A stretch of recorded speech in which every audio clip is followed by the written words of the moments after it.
আজকে আমরা সপ্তম শ্রেণীর নবম দাগ অঙ্কটি করব। অঙ্কে আছে কিছু টাকা লাবিব, স্বামী ও সিয়ামের মধ্যে 5:4:2 অনুপাতে ভাগ করে দেওয়া হলো। সিয়াম 180 টাকা পেলে লাবিব ও স্বামী কত টাকা পাবে নির্ণয় করো। তো সবার আগে আমরা লাবিব, স্বামী ও সিয়ামের যে অনুপাতটা আছে সেটা লিখে নেব। এরপরে তাদের অনুপাতের অনুপাতগুলোকে যোগ করব, যেটা আমরা 11 পাই। 5:4+2 11।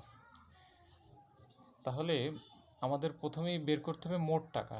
মোট টাকা বের করলে আসলে যে লাবিব ও স্বামীর টাকা বের করতে বলছে এটা আমরা পেয়ে যাব।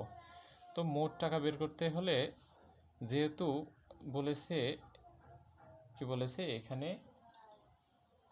সিয়ামের টাকা, অর্থাৎ কি এখানে সিয়ামের টাকা হলো 180, অর্থাৎ কি সিয়ামের অংশ কত? সিয়ামের অংশ 2, অর্থাৎ কি মোট হলো অনুপাত 11 আর সিয়ামের অংশ 2। সুতরাং 2/11 বা 11/2 = 180 সমান মোট টাকা তাহলে কত? 990 টাকা। আর এই 990 টাকায় লাবিবের অংশ কত পাবে? লাবিবের অংশ হলো কি প্রথম, অর্থাৎ কি 5। তাহলে কি 5 আর 11 যথারীতি নিচে থাকবে, 90 হয় 5 নং 45, অর্থাৎ কি 450 টাকা।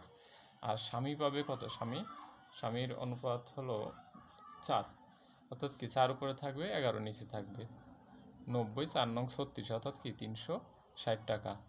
অর্থাৎ লাবি পাবে 450 টাকা আর স্বামী পাবে 360 টাকা।